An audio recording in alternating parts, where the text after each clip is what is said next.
हळद रुसली कुंकू असलं मालिकेत आज आपण बघणार आहे. दुष्यंत कृष्णाच्या घराबाहेर अंगणात झोपलेला असतो, पण बाहेर खूप मच्छर चावत असल्यामुळे त्याला झोप येत नसते. दुष्यंत सारखा दरवाजाकडे बघत असतो. त्याला वाटत असतं कृष्णा दार उघडते की काय. दुष्यंत म्हणतो, काय यार, काय मुलगी आहे ही. इथे मी एवढा अनकम्फर्टेबल होऊन झोपलो, हिला काहीच कसं वाटत नाही. झोपली की काय. दुष्यंत विचार करतो, नाही, एवढ्या लवकर तर झोपणार नाही ती. आता दरवाजा उघडण्यासाठी काहीतरी करायला पाहिजे. दुष्यंतला आता लगेच एक आयडिया सुचते. आतमध्ये कृष्णा देवासमोर दिवा लावते आणि पाया पडते. आता भक्ती कृष्णाला म्हणते, कृष्णे, अगं दुष्यंतदाजीसनी काय खायला पाहिजे काय न गं ते एकदा विचार तरी. कृष्णा म्हणते, कशाला, त्यासनी काय पाहिजे असेल तर ते त्यांच्या घरी जातील, त्यांचा काय बी पाहुणचार होणार नाही इथं. एवढ्यात आता बाहेरून दुष्यंतच्या ओरडण्याचा आवाज येतो. दुष्यंत म्हणतो, अगं आई आई ग, लागलं. कृष्णा घाबरते. कृष्णा लगेच बाहेर जाते आणि म्हणते, काय झालं. दुष्यंत म्हणतो, खूप मोठा विंचू होता आत्ता इथे. भक्ती आणि कृष्णा लगेच इकडे तिकडे बघू लागतात. एवढ्यात आता दुष्यंत कृष्णाच्या खांद्यावर नकली विंचू ठेवतो. दुष्यंत म्हणतो, ए ए ए, खांद्यावर आहे कृष्णा तुझ्या. कृष्णा घाबरून दुष्यंतला लगेच मिठी मारते. दुष्यंतला खूप आनंद झालेला असतो. भक्ती लाजून मान खाली घालते. दुष्यंत आता म्हणतो, हा गेला गेला विंचू गेला, सगळे वाचले. कृष्णा लगेच ओळखते दुष्यंत सरकारांनी चान्स मारला आणि आपल्याला गंडवलं. कृष्णा आता खाली पडलेल्या नकली विंचूकडे बघते आणि दुष्यंतला म्हणते, आता खरा विंचू जरी आला ना तरी मी बाहेर येणार नाही. कृष्णा आज जाणार एवढ्यातच दुष्यंत तिला अडवतो. आता इथे सुंदर असं गाणं दाखवलेलं आहे. विंचू चावला हे गाणं आहे. दुष्यंतसोबत या गाण्यावर सगळेच नाचू लागतात. दुष्यंतने कृष्णाला भांबावून सोडलेला आहे. शेवटी त्याने ठरवलेलंच आहे, काय जरी झालं तरी कृष्णाला घरी घेऊन जाणारच. गाणं संपल्यावर कृष्णा घरात निघून जाते. दुष्यंत म्हणतो, ठीक आहे, ॲटलिस्ट एवढं तरी सिद्ध झाले की ती अजून प्रेम करते माझ्यावर. आता भक्ती कृष्णाला म्हणत असते, कृष्णे, दुष्यंत दाजीसनी इंचू चावलाय तरी बी तू त्यासनी घरात घेणा झाली. अगं एवढी निर्दयी कशी झाली तू. कृष्णा म्हणते, भावा, मी त्यांच्या संग जर चांगलं वागलो ना तर मला जे पाहिजे ते साध्य होणार नाही. दुष्यंत सरकारांवर फक्त पूजाचा अधिकार आहे, माझा नाही.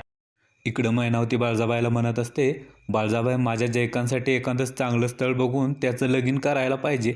आता जयकांत लगेच लाजतो. जयकांत म्हणतो, मी माझ्यासाठी मुलगी बघून ठेवली या. आता दलपतराव म्हणतात, कोण आहे ती मुलगी. जयकांत म्हणतो, अहो तुमच्या बघण्यातलीच आहे की, पूजा कोल्हापुरे. पूजाचं नाव ऐकल्यावर सगळ्यांना धक्का बसतो.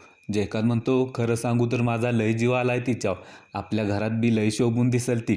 मला तिच्याशीच लगीन करायचं आहे. आता मैनावती जयकांतच्या जोरात कानाखाली मारते. मैनावती म्हणते, मी तुझ्यासाठी श्रीमंत घरातलीच पोरगी बघणार. त्या दरिद्री भिक्कारडी पोरीला मी माझी सून करून घेणार नाही. तिच्या संग तुझं लगीन होणार नाही म्हणजे नाही. बाळजाबाईला तर खूप राग आलेला असतो. बाळजाबाई चहाच फेकून देते. इकडे आता पूजाने दुष्यंतला फोन लावलेला असतो. दुष्यंत म्हणतो, अरे ही कशाला फोन करते, आता कसं समजावं हिला. दुष्यंत विचार करतो, आत्ता स्पष्ट काय असेल ते सांगून टाकतो, नाहीतर उगाच आशा लावून बसल आणि परत जीवाचं काहीतरी बरं वाईट करेल. दुष्यंत फोन उचलतो. पूजा दुष्यंतचा अवतार बघून म्हणते, ई. दुष्यंत म्हणतो, ई ई काय करतेस आणि ओरडतेस काय. पूजा म्हणते, हा काय अवतार करून घेतलाय डी, प्लीज तू तुझ्या रिअल लुकमध्ये परत ये. हे काय करून घेतलंयस तू, किती गावंढळ दिसतोयस तू. भक्ती आणि कृष्णा हे सगळं पाठीमागून ऐकत असतात. कृष्णा भक्तीला म्हणत असते, आपण इथं नक्क थांबायला, दुष्यंत सरकार आणि पूजाला बोलू दे. भक्ती म्हणते, नाही कृष्ण, इथंच थांब, तुला समजेल दुष्यंत सरकारांच्या मनात पूजाबद्दल काय आहे ते. दुष्यंत आता पूजावर खूप चिडलेला असतो. दुष्यंत म्हणतो, कसला अवतार म्हणजे, मी काय इथं टाइमपास करायला आलो का, महत्त्वाचं काम करतोय मी, कळलं का. माझ्या बायकोची मनधरणी करायला आलोय मी. पूजा म्हणते, ए hello, what do you mean by माझी बायको. दुष्यंत म्हणतो, माझी बायको, माझी वाईफ कृष्णा. पूजा म्हणते, दुष्यंत तू मला या अवस्थेत सोडून गेला. दुष्यंत म्हणतो, कसली अवस्था पूजा, आता रिकवर झालीस ना तू, तुझी मेमरी पण परत आली. पूजा म्हणते, हो मेमरी परत आली, पण मला त्रास होतोय डी. दुष्यंत म्हणतो, मला मान्य आहे तुला विकनेस आहे, पण घरात बाकीचे पण आहेत की तुझी काळजी घ्यायला. पूजा म्हणते, हो आहेत, पण दुष्यंत तू असता तर. दुष्यंत आता स्पष्टच बोलतो, हे बघ पूजा, मी तुला माझ्या घरी घेऊन आलो कारण तू माझ्यामुळे जीव द्यायला निघाली होतीस आणि याचा गिल्ट होता मला. दुष्यंत पुढे म्हणतो, तुझी व्यवस्थित काळजी घेतली जावी म्हणून मी तुला माझ्या घरी आणलं होतं, माझं तुझ्यावर प्रेम आहे म्हणून नाही. तुझा जर गैरसमज झाला असेल तर तो वेळच काढून टाक, आय एम सॉरी. आता भक्ती कृष्णाला म्हणते, बघितलंस का कृष्णे, दुष्यंत सरकारांच्या मनात पूजाबद्दल प्रेम नाही. दुष्यंत पूजाला म्हणतो, तू आता बरी झाली पूजा, तेव्हा तू आता तुझ्या लाईफचा विचार कर आणि मलाही माझ्या लाईफचा विचार करू दे. आता पूजा काय बोलणार एवढ्यातच दुष्यंत फोन कट करतो. आता भक्ती कृष्णाला म्हणते, बघितलंस का कृष्णे, दुष्यंत सरकारांच्या मनात पूजाबद्दल काय आहे ते आता तरी कळलं नव्ह तुला. कृष्णा म्हणते, भावा पण त्यांच्या मनापेक्षा बहीण म्हणून मी आज जे काय वागायलोय ते महत्त्वाचं आहे. पूजेचं प्रेम आहे ग दुष्यंत सरकारांवर, आणि त्यांचं बी आहे पूजेवर. आता या दोघांच्या मध्ये भांडणं झाली असतील, गैरसमज झाले असतील, म्हणून मी त्या दोघांच्या मध्ये येणं बरोबर नाही दिसत, आणि मी माझ्या मतावर ठाम आहे, असं म्हणून कृष्णा आत निघून जाते. इकडे आता बिचारा दुष्यंत तसाच कृष्णाच्या अंगणात झोपलेला असतो. त्याला मच्छर खूप चावत असतात. एवढ्यात आता शेजारच्या आजी येतात आणि दुष्यंतला बाहेर बघून म्हणतात, दुष्यंत सरकार तुम्ही, आणि एवढ्या रातच्याला बाहेर कशाला बसलाय. दुष्यंत दरवाजाकडे बघत खुणावत असतो. आजी म्हणतात, बाय बाय कोल्हापुरींचा जावई रागवलेला दिसतोय. दुष्यंत म्हणतो, हो हो. आता आजी कृष्णाला बाहेर बोलावून घेतात. कृष्णा म्हणते, काय झालं आजी. आजी म्हणते, काय झालं काय विचारते, अगं तू घरात आरामात बसली आणि घरचा जावई असा बाहेर बरा दिसतोय का. दुष्यंत आता लगेच थंडी वाजल्याचं नाटक करतो आणि चादर अंगावर ओढतो. आजी म्हणते, बघ कसा पुतळा झालाय त्याचा. दुष्यंत हुडहुडी भरल्याचं नाटक करत असतो. इकडे आता दलपतराव बाजाबाईला म्हणत असतात, दुष्यंत सरकार जर कृष्णाच्या घरामध्ये गेले आणि त्या दोघांनी जर एकाच छताखाली रात्रभर एकत्र घालवली आणि कृष्णा गोड बातमी घेऊन आली तर. बाजाबाईला आता टेन्शन आलेलं असतं.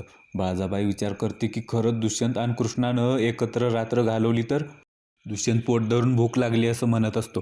आजी कृष्णाला म्हणते, मला काय बी माहीत नाही, तो आत्ताच्या आत्ता त्यासनी घरात घे. दुष्यंत आता लगेच उठतो आणि कृष्णाला म्हणतो, चालेल ना कृष्णा. आजी म्हणतात, तिला काय विचारायचंय, ती जर काय म्हणली तर मला सांगा, तुम्ही हक्कानं घरात जा. इकडे बाळजाबाई पूजाकडे आलेले असते. बाळजाबाई सावित्रीला म्हणते, तुझ्या लेकीचं लगीन माझ्या दुष्यंतासंग व्हावं असं सपान बघालीस नवं. पूजा म्हणते, हो बाळजाबाई, आणि ते तुम्ही पूर्ण करणार आहे. बाळजाबाई म्हणते, अगं बिंडोक बायांनो, दुष्यंत तिकडं कृष्णाची मनधरणी करायला गेलाय. तिथं कृष्णा आणि भक्ती दोघीच आहेत. भक्ती जर इकडं तिकडं गेली तर मग काय, दोघं राजाराणी घरात एकटेच की. ते दोघं जर एक झाले तर तुमचं काय. बाळजाबाई म्हणते, काय झालं तरी ते दोघं एका छताखाली राहता कामा नये. बाळजाबाई सावित्रीला म्हणते, तेव्हा तू घरी जा आणि एकदा चक्कर मारून ये, इथं नुसत्या बाता मारत बसू नको. इकडे दुष्यंत आजींना थँक्यू म्हणतो आणि आजींना खुणावतो. आजी लगेच भक्तीला म्हणते, भक्ते तू इथं काय करायलीस, चल मला गावऱ्या काढून दे. भक्ती म्हणते, आत्ता या वेळेला. दुष्यंत भक्तीला पण खुणावतो आणि जा म्हणून सांगतो. भक्ती आता आजींबरोबर जाते. दुष्यंत आता कृष्णाला म्हणतो, आय ग लय भूक लागली, अचानक खड्डा पडलाय पोटात. कृष्णा विचार करते, दुष्यंत सरकार इथं बाहेर काय काय उद्योग करायलेत, त्यासनी जर मी घरात घेतलं तर काय करतील. उद्याच्या भागात आपण बघणार आहे दुष्यंत कृष्णाला मनवण्यासाठी गाणं म्हणत आहे. तसंच दुष्यंत कृष्णा शेजारी झोपणार आहे आणि नंतर चोर समजून तो सावित्रीलाच काठी मारणार आहे.